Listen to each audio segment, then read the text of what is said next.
Port Arthur, Texas, or nearly its entire town underwater. I don't know how it is right now, but I do know this fellow would know, the mayor of Port Arthur, Derrick Freeman, on the cleanup effort. Mayor, thank you for taking the time. I know it's been crazy. How are things looking there now? They're getting better. You know, the sun is shining. It's a beautiful day. It's a little humid like it always is around this time, but the sun is shining. We're almost to the recovery. We have a little water left in a few other neighborhoods, but closed. All right, good. I didn't mean to jump on you, Mayor. Now, no are worries. Power outage still effective? I was thinking of the warm, humid, sticky, typical Houston-related weather, and it powers out. That can make things tough. How is it there on that front? Yeah, you know, Entergy, after the storm, I think we had about 6,000 customers that were without electricity. In my last report, my last briefing, I think we're down to less than 900 customers. So they've been working, getting the grid back up. We're hopeful that they'll be able to get the rest of our customers back online here shortly. You know, I was hearing about Ehrman. I'm sure you're keeping one eye on that, Mayor, and even an outside pass of this storm on your area, in your city and town. I mean, that could do even more problem, right? Yes, sir. You know, and with Irma, there's wind. You know, with Harvey, when it hit Port Arthur, it was just the gallons of water that just poured all over our city, millions of gallons. So, you know, it's different. It's a wind thing. Then we're hoping that it doesn't come our way. Yeah, I can well imagine.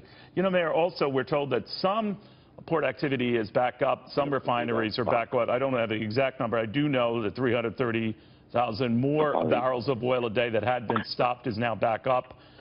Do you know any more of that's happening?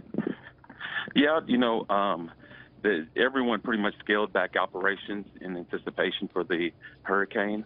But, you know, they're slowly but surely getting back up. Port Arthur does almost close to 50% of the nation's jet fuel right here in our city. So it's important that we get everything back up and going. How could any state, region, city, town like yours, Mayor, ever prepare for something like this? A lot of people are looking at this and say, well, why weren't they more ready for something like this? And I always think this is a biblical once in a few generations event. I mean, there's no way to safeguard against this. But, I mean, have you learned anything about how to prepare ahead of something like this?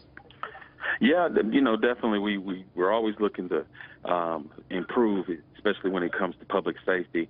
But, you know, Port Arthur, we're a big bowl here.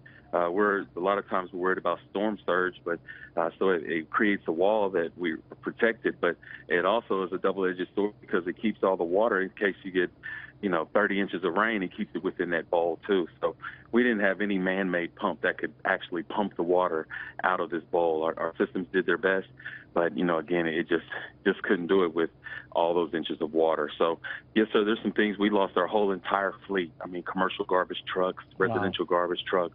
We lost our entire fleet. So there's some things we learned in that realm. There's quite a few things, but, you know, the biggest thing is that we only had one person that lost their life during this tragedy. It was because of high water, and he had a heart attack, and an ambulance couldn't get to him. So, you know, we cleared all our missing person reports, and we put our eyes on everyone. So we're hopeful, you know, again, that number won't rise.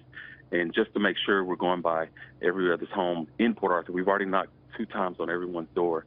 So we're going to go back and make sure we do it a 3rd and 4th time in some of the heavily affected areas.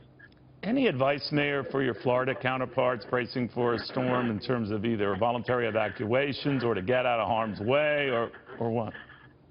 Yeah, you know, heed all your warnings. You know, make sure that you're listening to your elected officials. Elected officials would most likely give you the most correct information. Especially one thing that we noticed happened, something that happened that I noticed during the hurricane, is how hysteria was high. And folks were on social media posting things and saying things that weren't true, causing a heightened level of hysteria. So, you know, please, when things come about and it's coming to Florida, we're praying it doesn't, but make sure that you're sharing correct information with your friends and your neighbors. So, you know, we keep the hysteria down and we're able to move people where we need to move them in case there's an evacuation or anything. You know, that's very, very wise advice, Mayor. Just everyone stay calm. You can get through this. It'll be tough, but you can get through this. Mayor Derrick Freeman, thank you, sir, very much. All right, gentlemen, we appreciate y'all. Thank you.